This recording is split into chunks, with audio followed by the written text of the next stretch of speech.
নওগাঁ নারী শিশু নির্যাতন দমন ট্রাইব্যুনাল কোর্ট 2-এ আজকে 2টি রায় এসেছে এবং এই রায়ে আমরা দেখছিলাম প্রথম পর্যায়ে একটি রায় এসেছে অপহরণ মামলায় 2 জনকে মৃত্যুদণ্ড দেওয়া হয়েছে এবং অপর আরেকটি মামলায় পর্নোগ্রাফি আইনে 2 জনকে যাবজ্জীবন দেওয়া হয়েছে। অপহরণ মামলায় নওগাঁ জেলার বদলগাছি থানার খাদাইল গ্রামের নাজমুল নামের এক স্কুল ছাত্রকে প্রেমের ফাঁদে ফেলে অপহরণ করে মুক্তিপণ দাবি এবং হত্যা করে লাশ গুম করার মামলায় এই 2 আসামিকে ফাঁসিতে ঝুলিয়ে মৃত্যুদণ্ড ও 50,000 টাকা জরিমানা এবং 2 শিশুর প্রত্যেককে 10 বছর আটকাদেশ প্রদানের রায় প্রদান করেন নওগাঁ নারী শিশু নির্যাতন দমন ট্রাইব্যুনাল 2-এর বিচারক ও জেলা দায়রা জজ মোহাম্মদ মেহেদি হাসান তালুকদার। তবে এই মামলায় যিনি ভুক্তভোগীর পরিবারের পক্ষ থেকে সন্তোষ প্রকাশ করা হয়েছে। আমার বাচ্চাটাকে ওরা কিডন্যাপ করে মারে ফেলে স্যার। আমার দুঃখ যে না আর কোনো বাবা বাচ্চা কান্দ না লাগে স্যার।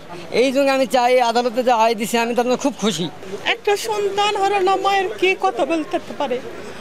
আমি সবার সাথে বলি যে এরকম যারা কোনো মায়ের সন্তান কেড়ে নেবে তাদের যেন এরকমই শাস্তি হয়। নাজমুলকে ডেকে নেয়, এই পিঙ্কি ডেকে নেয়, প্রেমের প্রলোভন দিয়ে ডেকে নেওয়ার পরে নাজমুলের বাবার কাছ থেকে মুক্তিপণ দাবি করে 15 লক্ষ টাকা।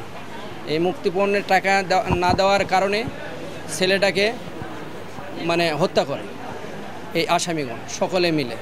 হত্যা করার পরে বস্তাতে উঠায় লাশটা বস্তাতে উঠানোর পরে এইটা আবার নিয়ে যায় ওই আক্কেলপুর রেল স্টেশনের কাছে নিয়ে যায় প্লাস্টিকের বস্তা সহ গোপন লুকায়ে রাখে। আদালতের এই সূত্রে জানা যায় 2010 সালে 15 ফেব্রুয়ারি বেলা আনুমানিক 2 ঘটিকা হতে 3টার দিকে একই থানাধীন বালুবাজার গ্রামের আসামি মোর্শেদের বাড়িতে তারই সহযোগিতায় আসামি রবিউল ইসলাম ওই মেয়েকে বিয়ের প্রলোভন দিয়ে ধর্ষণ করে এবং আসামি রবিউল ইসলাম তার মোবাইলে ধর্ষণের অশ্লীল ছবি ও ভিডিও ধারণ করে।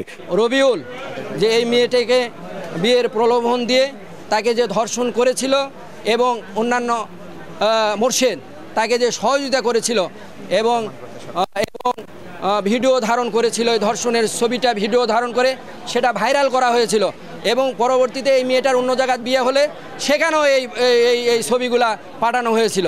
বিজ্ঞ আদালত সব দিক বিবেচনা করে এবং সাক্ষী জেরা পর্যালোচনা করে এই আসামি রবিউলের বিরুদ্ধে অভিযোগ সন্দেহাতীতভাবে প্রমাণিত হয়েছে। এই কারণে এনার বিরুদ্ধে যাবজ্জীবন কারাদণ্ড দিয়েছে এবং অপর আসামি মোর্শেদকে যাবজ্জীবন দিয়েছে তাকে সহযোগিতা করার কারণে। আর পারভিন এর বিরুদ্ধে অভিযোগ প্রমাণিত না হয় তাকে খালাস প্রদান করেছে। অপহরণের পর হত্যা করা হয় এবং এই হত্যা মামলায় দীর্ঘ প্রায় 5 বছর পরে এই রায় এসেছে।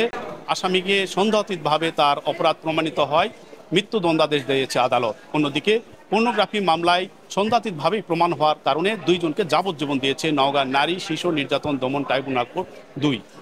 নওগাঁর আদালত চত্বর থেকে এম আর রকি, সময় সংবাদ।